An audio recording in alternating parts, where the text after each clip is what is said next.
बिस्मिल्लाहिर्रहमानिर्रहीम।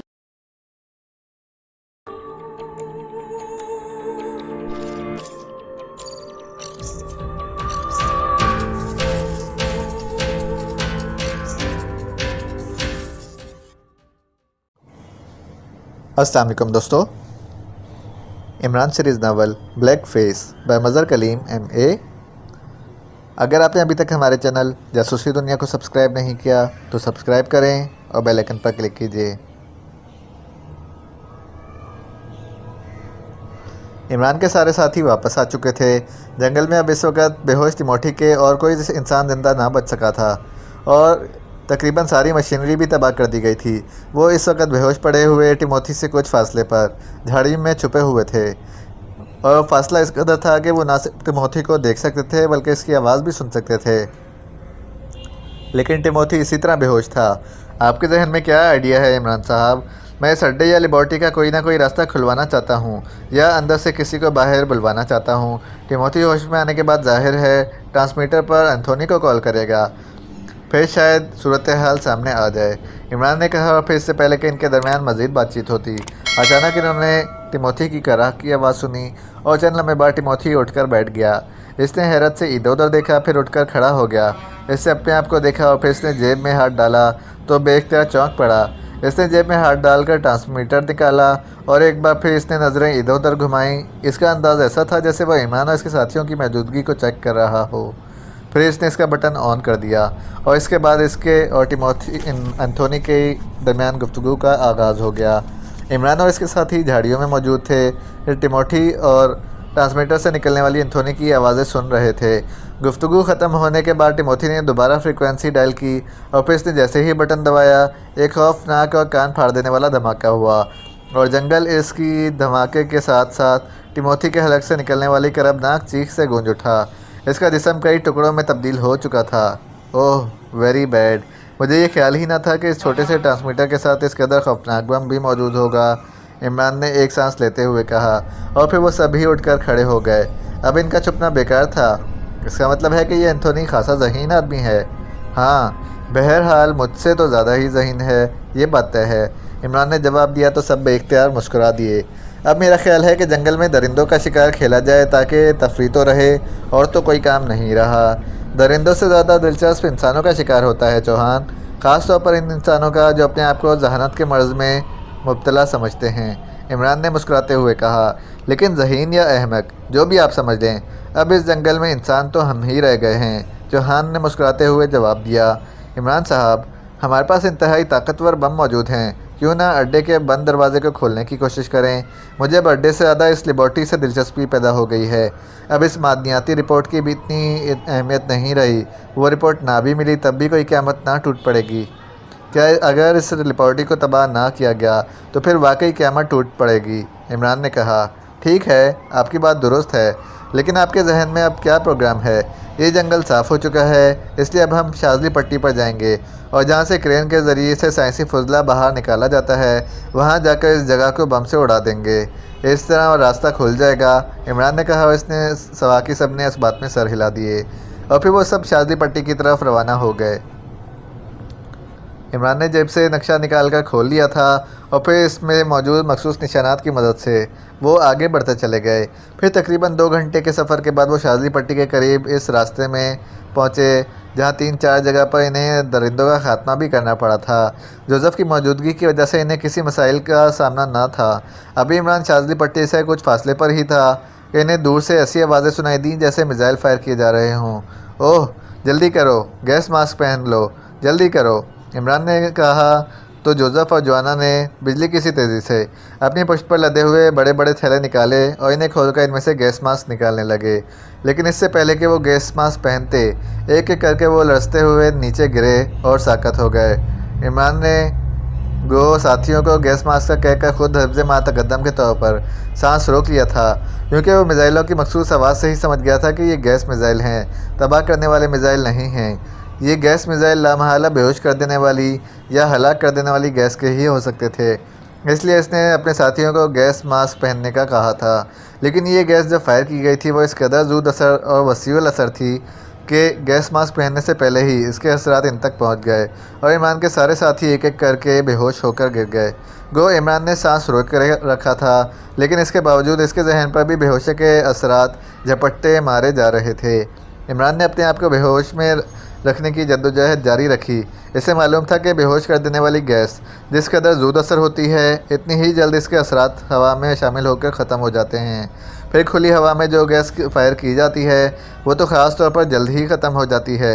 इसलिए इमरान ने ज़हनी तौर पर अपने आप को होश में रखने की जद्दोजहद जारी रखी और फिर चंद लम्हों बाद इसे महसूस हुआ कि अब इसके जहन पर तारीकी के झपट्टे ख़त्म हो गए हैं। तो इसने सांस लेना शुरू कर दिया और इसके साथ ही इसके चेहरे पर इत्मीनान के तासुरात उभर आए, क्योंकि अब इस हवा में गैस के तासुरात ख़त्म हो गए थे। इसने तेज़ी से अपने पीछे से बैग उतारा और इसमें से एक छोटी सी शीशी निकालकर इसने इसका ढक्कन खोला और शीशी को चंद सेकंड्स के लिए बारी बारी सब साथियों की नाक से लगाकर इसने शीशी बंद करके इसे वापस जेब में डाल लिया। इसने इमरजेंसी में इस्तेमाल होने वाले तमाम हरबे अपने बैग में रखे हुए थे और ये शीशी भी इसने हिफ्ज़ मा तक़द्दम के तौर पर ही मंगवा ली थी, क्योंकि इसे मालूम था कि लेबॉर्ट्री की वजह से इसे और इसके साथियों को किसी भी वक्त साइंसी हरबों का मुकाबला करना पड़ सकता है। इसलिए ये शीशी साथ रख ली थी। इस गैस के ज़रिए हर किस्म की गैसों का तोड़ किया जा सकता था। इमरान को मालूम था कि ये सब जल्द ही होश में आ जाएंगे। मिसाइल काफ़ी फासले से फायर हुए थे, इसलिए इमरान को यकीन था अब तक गैस में फायर करने वाले यहाँ तक पहुँच जाएंगे, तब तक वो संभल चुके होंगे। और वही हुआ। चंद लम्हों बाद एक एक करके सब होश में आ गए। अब गैस मास्क पहनने की ज़रूरत नहीं है, बल्कि अब असलहा ले लो, अब इन्हें घेरना है जिन्होंने ये गैस फायर की है, इमरान ने कहा और सबने इस बात में सर हिला दिए। जोसेफ और जोआना ने कंधों पर थैले उठा के वापस रख डाल दिए। बॉस, आप यहीं ठहरे, मैं जाके मालूम करके आता हूँ। हाँ ठीक है, तुम बग़ैर आहट पैदा किए सारा जंगल घूम आओ। जाओ, हम यहीं झाड़ियों में ही छुप कर बैठते हैं, इमरान ने कहा। तो जोसेफ ने कंधे पर लदा हुआ थैला उतार कर जोआना की तरफ बढ़ा दिया और ख़ुद तेज़ी से दौड़ता हुआ झाड़ियों में गायब हो गया। इमरान के साथी हाथों में गन्ने उठाए बिखर कर इधर उधर झाड़ियों में छुप कर बैठ गए, लेकिन वो पूरी तरह और हर लिहाज से चौकन्ना थे। फिर तकरीबन 1 घंटे बाद अचानक जोसेफ एक झाड़ी की ऊँट से बाहर निकला। वो इस कदर गैर महसूस तरीके से वहाँ पहुँचा था कि इमरान जैसा आदमी भी इसकी वहाँ आने को महसूस ना कर सका। क्या रिपोर्ट है जोसेफ? इमरान ने मुस्कुराते हुए कहा। जोसेफ तेज़ी से इस झाड़ी की तरफ बढ़ गया जिसके पीछे इमरान मौजूद था। बॉस, मुसल्लह अफराद अजीब साख की गनें उठाए जंगल में इस अंदाज में घूम रहे हैं जैसे इन्हें किसी की तलाश हो। इनमें से एक आदमी के हाथ में बड़ा सा आला है, वो आले को देख देख कर इस तरफ बढ़ रहा है। वैसे इनका रुख इधर ही है, मुझे चक्कर काट कर आना पड़ा है, जोसेफ ने जवाब दिया। तुम यहाँ भी इस गैर महसूस अंदाज में पहुँचे हो कि मुझे भी तुम्हारे यहाँ आने का एहसास ना हुआ। क्या वो लोग भी इसी तरह आ रहे हैं? इमरान ने कहा। नहीं बॉस, वो तो आम अंदाज में चेकिंग कर रहे हैं जैसे इन्हें किसी तरफ से कोई ख़तरा ही ना हो, जोसेफ ने जवाब दिया। हाँ, इनके ख्याल के मुताबिक तो हम सब बेहोश पड़े होंगे। वो आला यकीनन इस आले की तर्ज का होगा जैसा मैंने हेलीकॉप्टर में नस्ब किया था। कितनी तादाद है इनकी? 10 अफराद हैं। इनमें से एक को ज़िंदा पकड़ना है, वही जो आला लिए हुए है। बाकी को गोलियों से उड़ा दो। अपने साथ जोआना को ले जाओ, इमरान ने कहा। तो जोसेफ तेज़ी से पीछे हटा और फिर जोआना भी, जो इमरान की बातें सुन रहा था, एक झटके से एक झाड़ी के पीछे से उठा और वो दोनों आगे पीछे दौड़ते हुए झाड़ियों में गायब हो गए।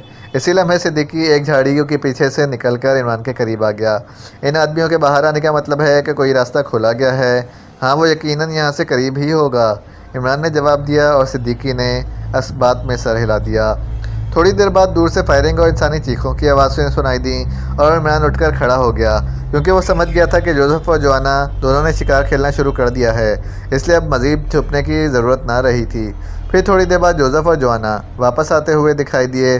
जोआना ने अपने कंधे पर एक आदमी को उठाया हुआ था जो बेहोश था, जबकि जोसेफ ने हाथ में एक आला पकड़ा हुआ था। करीब आकर जोआना ने इस आदमी को ज़मीन पर लिटा दिया।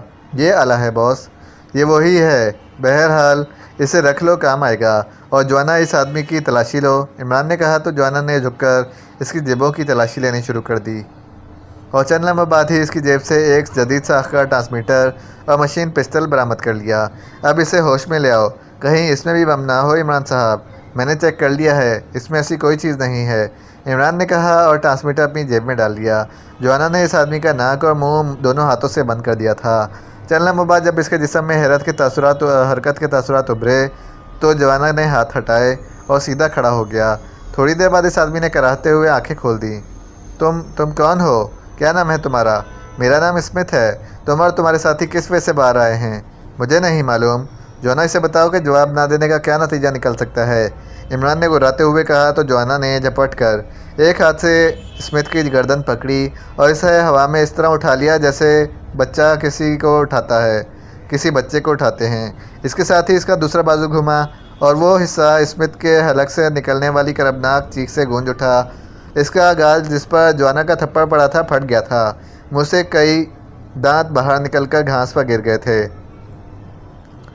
इसके मुंह और नाक से खून की धारें बह निकली थीं और इसका जिस्म इस बुरी तरह फड़कने लगा था जैसे इसके जिस्म से रूह झटके ले लेकर बाहर निकल रही हो।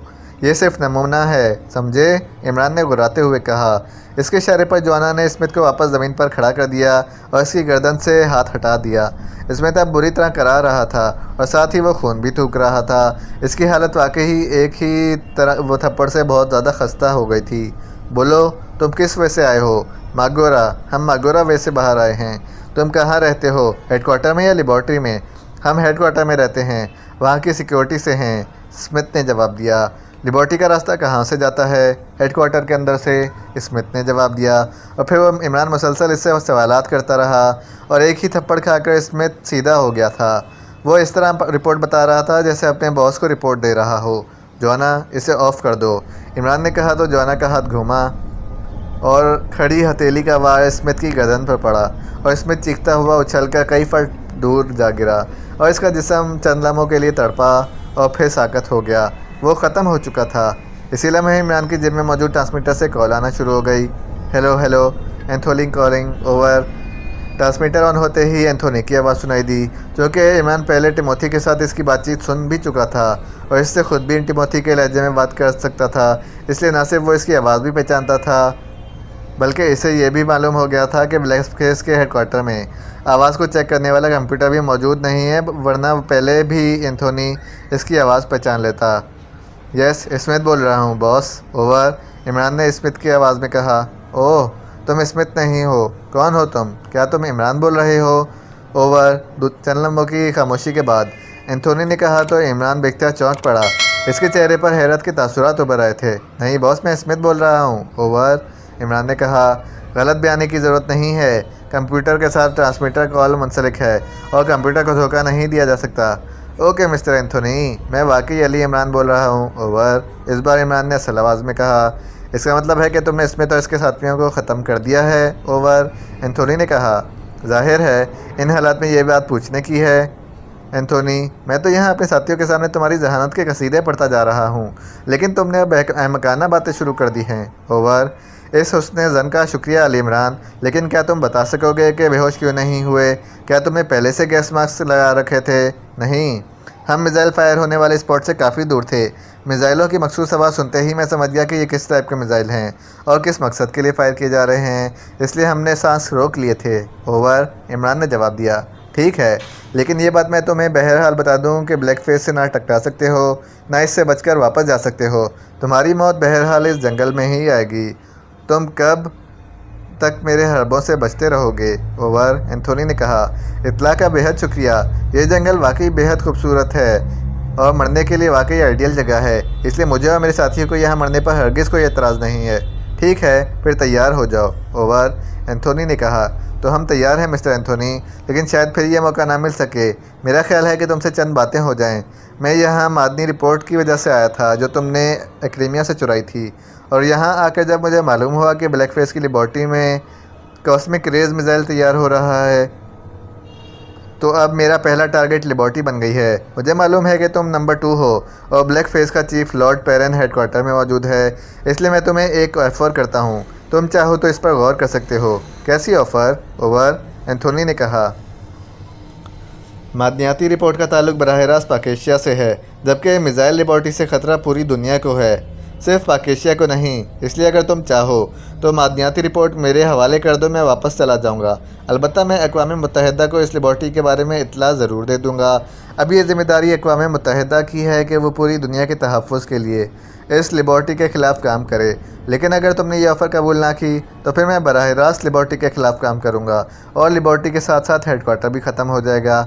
बाकी रही रिपोर्ट, तो हमारे लिए मादनियाती रिपोर्ट है वही इम्पोर्टेंट है। मैंने एक्रेमिया से ऐसे आलात मंगवा लिए हैं जिनसे ना हेडक्वार्टर बच सकेगा और ना लेबॉर्ट्री। ओवर। इमरान ने कहा, तुमसे जो हो सकता है कर लो। मैंने पहले भी तुमसे कहा है तुम जिंदा बच कर वापस नहीं जा सकोगे, इसलिए किसी सौदे की ज़रूरत ही नहीं है। Over and all. एंथोनी ने जवाब दिया और इसके साथ ही रब्ता ख़त्म हो गया।